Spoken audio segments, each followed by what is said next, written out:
Hello students, N के Mittal law class में आपका स्वागत है।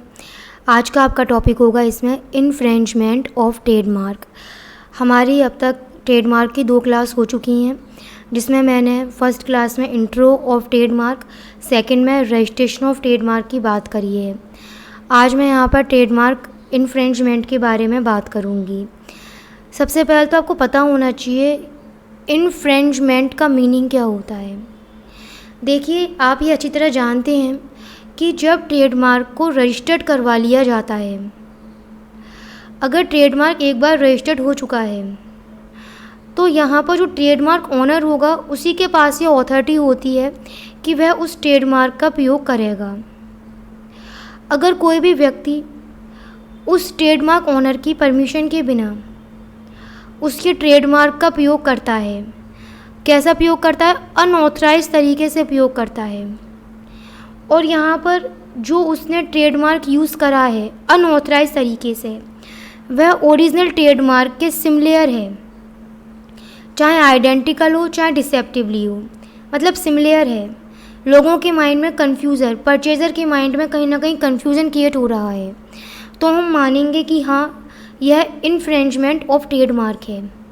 मैंने यहाँ पर रजिस्ट्रेशन की बात इसलिए करी है कि अगर ट्रेडमार्क रजिस्टर्ड हो जाता है और कल को उस ट्रेडमार्क का इन्फ्रिंजमेंट किया जाता है, तो ऐसे में जो ट्रेडमार्क ओनर होगा उसका ट्रेडमार्क रजिस्ट्रेशन उस ट्रेडमार्क टाइटल का एविडेंस माना जाएगा।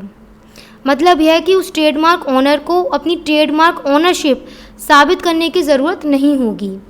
लेकिन अगर ट्रेडमार्क रजिस्टर्ड नहीं है और तब उसको इन्फ्रिंज किया जाता है, तब वहाँ पर जो ट्रेडमार्क ओनर होगा वह पासिंग ऑफ एक्शन को लेकर आएगा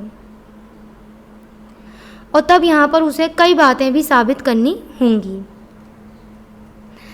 अगर मैं बात करूँ इन्फ्रिंजमेंट ऑफ रजिस्टर्ड ट्रेडमार्क्स, तो इसके बारे में कौन से एक्ट में इसके बारे में एक्ट के कौन से सेक्शन में बताया गया है? सेक्शन 29 में बताया गया है। आपको यह तो समझ में आ ही गया होगा ट्रेडमार्क का इन्फ्रिंजमेंट कैसे होगा। मतलब यह है कि जो ओरिजिनल ट्रेडमार्क है, ओरिजिनल ट्रेडमार्क का जो ट्रेडमार्क ओनर है, आपने उसकी ऑथराइजेशन के बिना किसी व्यक्ति द्वारा ओरिजिनल ट्रेडमार्क का यूज़ करना, अनऑथराइज तरीके से यूज़ करना, और जो ट्रेडमार्क प्रयोग किया जा रहा है वह ओरिजिनल ट्रेडमार्क का सिमिलर है, जिससे लोगों के परचेज़र हैं उनके माइंड में कन्फ्यूज़न क्रिएट हो रहा है, तो हम मानेंगे कि यह ट्रेडमार्क इन्फ्रिंजमेंट है। आप इससे रिलेटेड केस लॉ देखिए, बात और क्लियर होगी। इस केस में क्या था? जो प्लेंटिफ था उसने एक ट्रेडमार्क था एम सील का, उसको रजिस्टर्ड करवा लिया था। इसका मतलब यह एक रजिस्टर्ड प्रोप्राइटर था इस ट्रेडमार्क का। यहाँ पर जो डिफेंडेंट था उसने भी इसी तरह का एक ट्रेडमार्क ले लिया। पता चल रहा था कि यह कहीं ना कहीं यह सिमिलर था ओरिजिनल ट्रेडमार्क के, और यह इससे कन्फ्यूज़न भी क्रिएट हो रहा था परचेज़र के माइंड में। बॉम्बे हाई कोर्ट का केस था, इसको रेस्ट्रेंट कर दिया गया डिफेंडेंट को यूज़ करने से। डिफेंडेंट पर रोक लगा दी गई कि वह इस तरह एसएम सील जो ट्रेडमार्क है उसका यूज़ नहीं कर सकती हैं। इस वाले केस को और ध्यान समझ लो। इसमें जो प्लेंटिफ था उसने एक ट्रेडमार्क को रजिस्टर्ड करवा रखा था जिसका नाम था ये LAKME। डिफेंडेंट जो था उसने भी एक काम क्या करा, उसने इसी के सिमिलर देखा देखी एक ये ट्रेडमार्क ले लिया। सिमिलरिटी है, सिमिलर है, अनऑथराइज तरीके से यूज़ करा गया था क्योंकि ट्रेडमार्क ओनर ने तो परमिट नहीं किया था इसे। लोगों के माइंड में कन्फ्यूज़न क्रिएट हो रहा था। कोर्ट की तरफ से जो डिफेंडेंट ने जो ट्रेडमार्क यूज़ किया था वर्ल्ड, उसको रेस्ट्रेंट कर दिया गया। ये तो था इन्फ्रिंजमेंट। अब मैं बात करूँगी पासिंग ऑफ की। तो पासिंग ऑफ से रिलेटेड सेक्शन ध्यान रखना, सेक्शन 27 का सबसेक्शन 2 है, जिसके बारे में पासिंग ऑफ में बताया गया है।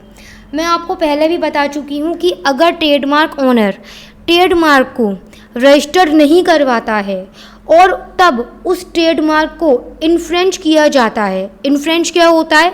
अनऑथराइज यूज़ करना, आइडेंटिकली या डिसेप्टिवली सिमिलर है वो ओरिजिनल ट्रेडमार्क की, यह इन्फ्रिंजमेंट है। अगर ट्रेडमार्क ओनर ने ट्रेडमार्क को रजिस्टर्ड नहीं करवाया है और तब उस ट्रेडमार्क को इन्फ्रेंच किया जाता है, तब ऐसे में जो ट्रेडमार्क ओनर होगा वह पासिंग ऑफ एक्शन के तहत अपने राइट को अवेलेबल करवाएगा। पासिंग ऑफ एक्शन को लाने के लिए 3 बातें ट्रेडमार्क ओनर को ध्यान रखनी होंगी। पहला तो उसको साबित करना पड़ेगा अपने बिजनेस को, उसको साबित करना पड़ेगा कि वह इस ट्रेडमार्क को एक लंबे समय से यूज़ करता आ रहा है, वह ट्रेडमार्क उसकी गुडविल से जुड़ा हुआ है। आपको याद होगा, मैंने पहले भी अभी बताया था आपको कि अगर ट्रेडमार्क रजिस्टर्ड हो जाता है तब ट्रेडमार्क ओनर को ट्रेडमार्क ओनरशिप को साबित करने की ज़रूरत नहीं होती है, लेकिन पासिंग ऑफ में ट्रेडमार्क के रजिस्टर्ड ना होने पर ट्रेडमार्क ओनर को यह साबित करना पड़ता है कि वह उस ट्रेडमार्क को एक लंबे समय से प्रयोग में ला रहा था। उस ट्रेडमार्क की मार्केट में एक रेपुटेशन है, वह उसकी बिजनेस की गुडविल से जुड़ा हुआ है। उसे यह साबित करना पड़ेगा कि जो इन्फ्रेंजर है उसके द्वारा उस ट्रेडमार्क को मिसरिप्रेजेंट किया गया है, जिसके चलते उसे काफ़ी लॉस और इंजुरी हुई है। इसमें आप क्या समझिए इसके, यहाँ पर जो प्लेंटिफ था उसके द्वारा एक इंटरनेट डोमेन नेम प्रयोग किया जा रहा था, उसका नाम था याहू। इंटरनेट डोमेन था, प्लेंटिफ द्वारा इसका प्रयोग किया जा रहा था। यहाँ पर जो डिफेंडेंट था उसने इसी की देखा देखी एक इंटरनेट डोमेन नेम रख लिया याहू इंडिया। ये काफ़ी ज़्यादा इसके सिमिलर प्रतीत हो रहा था याहू की, जो प्लेंटिफ का था। कोर्ट ने यहाँ पर इस याहू इंडिया को रेस्ट्रेंट कर दिया यूज़ करने से। रेडिफ कम्युनिकेशन का केस देख लीजिए, एक इम्पॉर्टेंट केस है। यहाँ पर जो प्लेंटिफ था उसके द्वारा एक ट्रेडमार्क यूज़ किया जा रहा था। स्पेलिंग देखिए क्या है, REDIFF। कौन प्रयोग कर रहा था? प्लेंटिफ प्रयोग कर रहा था। जो डिफेंडेंट था उसने क्या लगा दिया, एक शब्द, समझ में आ गई बात? ओरिजिनल ट्रेडमार्क ये था, ये उसका सिमिलर ट्रेडमार्क वो यूज़ करने लग गया था।